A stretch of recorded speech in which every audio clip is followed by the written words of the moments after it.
அன்பின் இரட்சகர் இயேசு கிறிஸ்துவின் நாமத்தில் வாழ்த்துக்கள். நாளிலும் ஓசியா தீர்க்கதரிசியின் புஸ்தகம் 4வது அதிகாரத்தை நாம் தியானிக்கப் போகிறோம். இந்த அதிகாரத்தை 4 தலைப்பின் கீழாக நாம் அவைகளை ஒழுங்குபடுத்தி தியானிக்க முடியும். முதல் பகுதியானது மக்களின் பாவங்கள் என்று சொல்லி, அவர்கள் என்னென்ன பாவங்கள் செய்தார்கள் என்று 1ஆம் வசனத்திலிருந்து 6ஆம் வசனம் வரையிலும், ஆசாரியரின் பாவங்கள் 7ஆம் வசனத்திலிருந்து 11வது வசனம் வரையிலும், மக்களின் உருவ வழிபாடு என்கிற காரியங்கள் 12லிருந்து 14 வரையிலும், யூதாவை நோக்கி செய்யப்பட்ட விசேஷித்த முறையீடு என்கிற காரியம் 15லிருந்து 19 வரையிலும் அவைகள் எழுதப்பட்டிருக்கின்றன. இங்கே மக்களின் பாவங்கள் என்று சொல்லி ஓசியா குறிப்பிடுகிற காரியங்கள், தேசத்தில் உண்மை இல்லை, இரக்கமில்லை, தேவனை பற்றிய அறிவில்லை அப்படின்னு சொல்லி முதல் காரியத்தை அவர் தொடங்குகிறார். உண்மையில்லாமல் மக்கள் வாழ்கிறார்கள், தயவை காண்பிக்கவே மாட்டேங்கிறாங்க, இரக்கம் இல்லை. அதே போல் சமயப்பற்று, அதாவது நியாயப்பிரமாணத்தை குறித்த அறிவில்லாதபடி, தேவனை பற்றிய அறிவில்லாதபடி வாழ்கிறார்கள் என்று சொல்லி 2ஆம் வசனத்தில் அவர்களுக்கு கொடுக்கப்பட்ட 10 கற்பனைகளில் 5 கற்பனைகளை அவர்கள் மீறி நடக்கிறார்கள் என்று சொல்லி அங்கே பட்டியலிடுகிறதை பார்க்கிறோம். பொய் ஆணையிட்டு உன்னுடைய கர்த்தராகிய அந்த கர்த்தருடைய நாமத்தை வீணிலே வழங்காதிருப்பாயாக என்று சொல்லுகிறத, பொய் ஆணையிடுகிற காரியங்கள், பொய் சொல்லுகிற காரியங்கள், பொய் சாட்சி சொல்லாதிருப்பாயாக என்கிற காரியத்தை மீறுகிறார்கள். கொலை செய்யாதிருப்பாயாக, திருடி களவு செய்யாதிருப்பாயாக, விபச்சாரம் பண்ணி விபச்சாரம் செய்யாதிருப்பாயாக, இவைகளையெல்லாம் செய்து 10 கற்பனைகளில் 5 கற்பனைகளை மீறி நடக்கிறவர்களாக இஸ்ரவேல் ஜனங்கள் காணப்படுகிறார்கள் என்று ஓசியா குற்றம் சாட்டுகிறார். இரத்த பலிகளோட இரத்த பலிகள் சேருகிறது. இது நிமித்தமாக தேசத்திற்கு ஒரு மிகப்பெரிய ஒரு சாபம் வருகிறது. தேசம் புலம்பும். அதே போல மிருக ஜீவன்களும் ஆகாயத்து பறவைகளும் ரெண்டும் சேர்ந்து விலங்குகள் என்று நம்ம சொல்கிறோமே, அவைகளுடைய வாழ்க்கையும் பாதிக்கப்படும், அதாவது தொய்ந்து போகும். கடலின் மச்சங்களும் வாரிக்கொள்ளப்படும் என்று சொல்லப்படுகிற மீன்களும் கூட வாரிக்கொள்ளப்படும். தேசத்தில் ஒரு செழிப்பற்ற தன்மை செய்கிற பாவங்களின் நிமித்தமாக இஸ்ரவேல் தேசத்தில் வந்துவிடும் என்று சொல்லி இங்கே ஓசியா எச்சரிக்கிறதை பார்க்கிறோம். ஆகிலும் ஒருவனும் நியாயத்தை காண்பிக்கவும் ஒருவனும் அவர்களை கடிந்து கொள்ளவும் கூடாது. அவங்களுக்கு யாராவது கடிந்து கொண்டாங்கன்னா கோபம் வந்துடுது. உன் ஜனங்கள் ஆசாரியனோட வழக்காடுகிறவர்களைப் போல இருக்கிறார்கள். இன்றைக்கும் பார்த்தோன்னா ஒரு ஆலயத்துக்கு போனால் இத்தனை நிமிஷத்துக்கு மேலே செய்தி எடுத்தால் சண்டைக்கு வந்துடுவாங்க. ஒரு கமிட்டி ஏற்படுத்தி அத்தனை காரியங்களை செய்து விடுகிறார்கள். ஆசாரியர்கள் இருக்கிற ஜனங்களுக்கு பயந்து தான் பேச வேண்டியது இருக்குது. அப்படிப்பட்ட ஒரு சூழ்நிலையில் அங்கே ஜனங்கள் ஆசாரியர்களையும் மிரட்டி வழக்காடுகிற அளவிற்கு, அவர்கள் கடிந்து கொள்கிற அளவிற்கு அவர்கள் இருக்கிறார்கள். கடிந்து கொள்ள அவர்கள் தங்களை விடுகிறதில்லை. அதே போல அந்த ஆசாரியர்கள் 2வது தலைப்பின் கீழாக அவர்கள் எப்படி இருக்கிறார்கள் என்று சொல்லப்படுகிறது. அவர்களுடைய பாவங்கள் இங்கே ஜனங்கள் அறிவில்லாமையினால், நியாயப்பிரமாணங்கள் தெரியாமையினால் சங்காரமாகிறார்கள். அவர்களுக்கு இன்னும் ஒரு காரியம் 6ஆம் வசனத்தில் சொல்லப்படுகிறது. நீ அறிவை வெறுத்தாய், ஆகையால் நீ என் ஆசாரியன் ஆகாதபடிக்கு நானும் உன்னை வெறுத்து விடுவேன். நீ உன் தேவனுடைய வேதத்தை மறந்தாய், ஆகையால் நானும் உன் பிள்ளைகளை மறந்து விடுவேன் என்று சொல்லுகிறார். ஆண்டவருக்கு வானத்தை பூமியை விட அவருடைய வசனங்கள் தான் அவருக்கு அத்தனை முக்கியத்துவம். வானமும் பூமியும் ஒளிந்து போகும், என்னுடைய வார்த்தைகளில் அது ஒன்று கூட ஒளிந்து போவதில்லை என்று சொல்லுகிறாரு. அதே போல் நம்ம இந்த உலகத்தில் நம்ம எல்லா தொழில்களை பார்க்கிலும் நாம் நம்முடைய பிள்ளைகளை, குழந்தைகளை அதிகமாக நேசிக்கிறோம். ஆண்டவர் சொல்கிறாரு, நீ எனக்கு முக்கியமானதை நீ மறந்துட்டான்னு சொன்னால், நீ உலகத்தில் முக்கியமாக எதை நினைக்கிறியோ அதை நான் மறந்து விடுவேன் என்று சொல்லி இங்கே எச்சரிக்கிறதை பார்க்கிறோம். அதனைத் தொடர்ந்து இங்கே ஜனங்கள் மிகுதியாக பெருகிறதுனால ஆசாரியர்கள் என்ன பாவம் செய்கிறாங்கன்னா, அவர்கள் நிறைய பெருகினபடினால நிறைய பாவம் செய்கிறார்கள் 7ஆம் வசனத்தில். அதனால் அவர்கள் நிறைய பாவ நிவாரண பலிகளை செலுத்தும்படியாய் ஆசாரியர்கள் அவர்கள் கொண்டு வரும்பொழுது அவர்களுக்கு அத்தனை சந்தோஷம். அதனால தான் ஓசியா இந்த வார்த்தையை பயன்படுத்துகிறார். என் ஜனத்தின் பாவத்தை தின்று என்று சொல்லி, அதாவது பாவ நிவாரண பலிகளில் இவர்களுக்கு கொடுக்கப்படுகிற பங்கு மிகவும் அதிகமாய் வருகிறபடியினால அவர்களுடைய அக்கிரமத்தின் பேரில் பசிதாகமாய் இருக்கிறார்கள். ஜனங்கள் நீதி நியாயம் செய்யணுமே, பரிசுத்தமாய் வாழணுமே என்கிறதுல ஆசாரியர்கள் பரிசுத்தமாய் இல்லை. அவர்கள் பாவ நிவாரண பலி என்று கொண்டு வரப்படுகிற பங்குகளின் மேல அத்தனையாக அவர்கள் எதிர்பார்த்து காத்திருக்கிறார்கள் என்று இங்கே ஓசியா சொல்லுகிறார். இன்றைக்கும் மக்கள் அவர்களுடைய பரிசுத்த வாழ்க்கையினுடைய நிலைமை, அந்த ஸ்டேட்டஸ் எப்படி இருக்குதுன்னு சொல்லி விசாரித்து பார்க்கிறதில்ல. அவர்கள் கொடுக்கிற காணிக்கையின் பேரிலேயே இன்றைக்கு ஆசாரியர்கள் பற்றுதலாய் இருக்கிறது போலத்தான் அந்த நாட்களிலும் அவர்கள் காணப்பட்டார்கள். ஆதலால் ஜனங்களுக்கு எப்படியோ ஆசாரியனுக்கும் அப்படியே.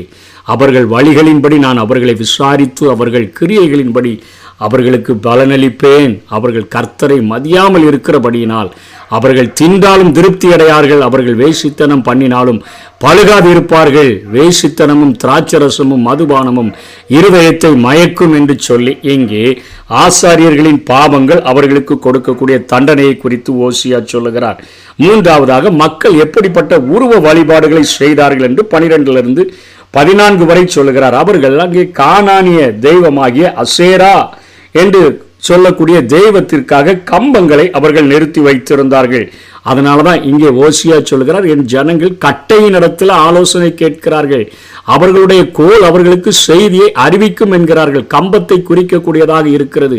அவர்கள் இப்படிப்பட்ட காரியங்களை செய்து வேசித்தன ஆவி அவங்க உள்ளத்துல இருக்கிறதுனால அது அவர்களை வழி தப்பி போக பண்ணுகிறது. மரங்களின் கீழே ஆராதனை செய்கிறவர்களாக, மலைகளின் உச்சியில ஆராதனை செய்கிறவர்களாக அவர்கள் காணப்படுகிறார்கள். ஆண்கள் அந்த வழிபாடுகளை ஏற்படுத்துகிறார்கள், பெண்கள் அந்த காரியங்களை அப்படியே கடைபிடிக்கிறார்கள் என்பதை 13ஆம் வசனத்தில் நம்ம பார்க்கிறோம். அதாவது மலைகளின் உச்சியில் பலியிட்டு மேடுகளில் கர்வாலி மரங்களின் கீழே, புன்னை மரங்களின் கீழே, அரச மரங்களின் கீழே அவைகளின் நிழல் நல்லதென்று தூபம் காட்டுகிறார்கள். இது நிமித்தம் உங்கள் குமாரத்திகள் வேசித்தனமும் உங்கள் மருமக்கள்மார் பெச்சாரமும் செய்கிறார்கள். அதாவது நீங்கள் ஆண்கள் வழிகளை ஏற்படுத்தி கொடுக்கிறீங்க, பெண்கள் அவைகளை பின்பற்றுகிறார்கள் என்கிற காரியத்தை குறித்து இங்கே அவர் பேசுகிறதை பார்க்கிறோம். ஆகவே அவர்களை நான் என்ன செய்வேன்னா, உணர்வில்லாத ஜனங்கள் அதனால் சீக்குண்டு விழுவார்கள் என்று ஆண்டவர் எச்சரிக்கிறார். கடைசியாக யூதாவை நோக்கி செய்யப்பட்ட ஒரு விசேஷித்த முறையீடு என்னன்னா, இன்னைக்கு ஒரு குடும்பத்தில் 2 மகன்கள் இருக்கிறார்கள். ஒரு மகன் வழிதவறி போயிட்டான்னு சொன்னால் அவனை எத்தனையோ முயற்சி எடுத்தும் திருத்த முடியலன்னு சொன்னால், 2வது மகனை பார்த்து தகப்பனும் தாயும் சொல்லுவாங்க, எப்பா அவன் இப்படிப்பட்ட வழிகளில் கெட்டு சீரழிந்து போயிட்டான், அவன் வழிகளில் நீ போகாதே என்று சொல்லி எச்சரிப்பது போல வடக்கு இஸ்ரவேல் சீர்கட்டு போயிற்று யூதாவே அப்படிங்கிற காரியத்தில் 15ஆம் வசனம், இஸ்ரவேலே நீ சோரம் போனாலும் யூதாவாகிலும் அந்த பாவத்துக்குள்ளாகாது இருப்பதாக. அதற்கு ஒரு முறையீடு கொடுக்கப்படுகிறது. கில்காலுக்கு வராமலும், கில்கால் என்பது யோர்தான் பள்ளத்தாக்கில் உள்ள இஸ்ரவேலின் தொழுகை இடம். யோசுவா 4:19 23 வரையும் நாம் பார்க்கிறோம். அதே போல பெத்தாவேனுக்கு போகாமலும், பெத்தாவேன் என்று சொன்னால் பெத் என்றால் வீடு, ஆவேன் பெத் ஆவேன் என்று சொன்னால் அது பாவத்தின் வீடு என்று குறிக்கக்கூடியதாக இருக்கிறது. பெத்தேல் என்றாலேயே 1ஆம் யெரொபெயாம் கன்று குட்டிகளை செய்து அவர்களை வழிபட வைத்து எருசலேமின் ஆலயத்திற்கு செல்லாதபடி தடுக்கிறதற்காக எடுத்த முயற்சிகள். அந்த பெத்தேல தான் இங்கே பெத்தாவேன் என்று சொல்லி இங்கே ஓசியா அழைக்கிறதை பார்க்கிறோம். அங்கே நீ போகாமலும் கர்த்தருடைய ஜீவனான என்று ஆணையிடாமலும் இருப்பீர்களாக என்று சொல்லப்படுகிறது. இங்கே இஸ்ரவேல் அடங்காத கிடாரியை போல் அடங்காதிருக்கிறது. இப்பொழுது கர்த்தர் அவர்களை விஸ்தாரமான வெளியிலே ஆட்டுக்குட்டியை போல மேய்ந்து அலைய பண்ணுவார். அதே மேய்ந்து அதே அலையிற அளவுக்கு ஆண்டவர் விட்டு விடுவார். அடங்காத கிடார் என்பது இளங்கண்டை, மாட்டு கண்டை குறிக்கிறது. அதை கொஞ்சம் முன்னாடி இழுத்தோன்னு சொன்னால் 4 ஸ்டெப்பு முன்னாடி வர விருப்பம் இல்லைன்னு சொன்னால் முன்னங்கால இருத்தி ஊனிக்கொண்டு அது கொஞ்சம் பின்னாடி போகதாக பார்க்கும். அதே போலதான் இஸ்ரவேல் ஜனங்கள் பின்வாங்கி போகிறதிலேயே அவர்கள் பிரியமாய் இருக்கிறார்கள் என்று சொல்லி இங்கே ஆண்டவர் அடங்காத கிடாரிக்கு இஸ்ரவேலை ஒப்பிட்டு பேசுகிறதை பார்க்கிறோம். அடங்காத பிடாரி பின்மாற்றமுள்ள ஒரு வாழ்க்கையை விரும்பி வாழ்கிறார்கள். அவர்களை நான் ஒரு மகிமை உள்ள ஒரு வாழ்க்கை, அதாவது சிருஷ்டிகர், அதற்கு அடுத்தபடியாக மனிதனை ஆண்டவர் சிருஷ்டியின் மகுடமாக இந்த உலகத்தில் உண்டாக்கி வைத்திருக்கிறார். ஆனால் சிருஷ்டியினுடைய மகுடமாய் ஆண்டவருக்கு அடுத்த ஸ்தானத்தில் ஆழ பிறந்தவனாய் இருக்கக்கூடிய மனிதன் இன்றைக்கு இலச்சைகளையே தேடி அலைகிறான். என்ன செய்கிறார்கள்? அவர்களுடைய அதிபதிகள் தாருங்கள் என்று இலச்சையானதையே நாடுகிறார்கள். அவர்கள் தங்கள் பலிகளால் வெட்கப்படுவார்கள்.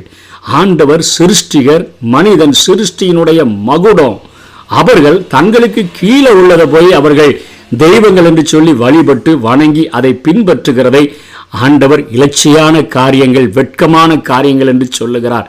அவருக்கு மேலாக அவரை உயர்த்தி மனிதனுக்கு மேலாக இருக்கக்கூடிய தெய்வத்தை வழிபடுகிறவர்களாக, அவர் ஒருவருக்கே ஆராதனை செய்கிறவர்களாக, அவர் ஒருவருக்கே மகிமையை செலுத்துகிறவர்களாக சிருஷ்டியினுடைய மகுடமாகிய மனித இனம் வாழ வேண்டும் என்று சொல்லி விரும்புகிறார். ஆனால் அவைகள் மிருகத்தை பின்பற்றி மிருகத்தை போல வாழ்கிறபடியினாலே அவர்களுடைய வாழ்க்கையில இலட்சையையும் வெட்கத்தையும் அடைவார்கள். அவர்களுடைய பின்வாங்கி போன வாழ்க்கையில இப்படிப்பட்ட கேடான காரியங்கள் நடக்கும் என்று ஆண்டவர் எச்சரிக்கிறதை பார்க்கிறோம். ஆகவே இந்த சத்தியத்திலிருந்து நம்ம தெரிந்து கொள்ள வேண்டிய காரியங்கள், ஆரம்ப நாட்களில் ரட்சிக்கப்பட்ட உடனே ஆண்டவரை பார்த்து ஆண்டவரே உமக்கு நன்றி ஸ்தோத்திரம்லாம் சொல்லிட்டு அங்கே ஒரு மாட்டு கழுத்தில் கயிறை போட்டு முன்னாடி இழுக்கும் பொழுது, லேசாக கயிறு இறுகும் பொழுது காலை இருத்தி ஊனிக்கொண்டு முன்னாடி வரமாட்டேன், நான் பின்னாடி தான் போவேன் என்கிற ஒரு பின்மாற்ற வாழ்க்கை வாழாதபடி பரிசுத்தமாய் வாழும்படியாக நாம் அழைக்கப்பட்டிருக்கிறோம்.